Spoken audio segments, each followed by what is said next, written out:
யாருக்கு ஞானஸ்தானம் என்றால் ஒன்று மனம் திரும்புகிற பாவிகளுக்கு.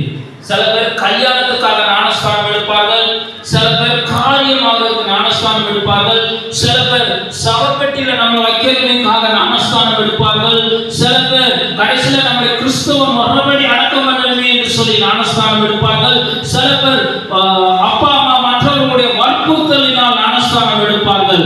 ஆனால் பரிசுத்த வேதாகமத்தில் சொல்லப்பட்டிருக்கிறது, மனம் திரும்புகிற பாவிகளுக்கு தான் ஞானஸ்தானம்.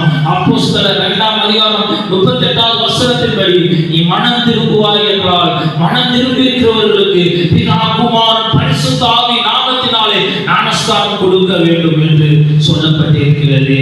அடுத்ததாக விசுவாசிக்கிறவர்களுக்கு ஞானஸ்தானம். அப்போஸ்தலர் 8ஆம் அதிகாரம் 37-38 படி நீ ஆண்டவராகிய இயேசு கிறிஸ்து உண்மையான தேவன், தேவனுடைய குமாரன் என்று விசுவாசிக்கிற உனக்கு ஞானஸ்தானம் கொடுக்கலாம்.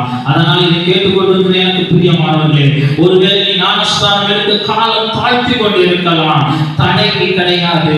நீ சீக்கிரம் எடு. இயேசு கிறிஸ்து எப்போ வேணாலும் வருவார். இந்த வார்த்தை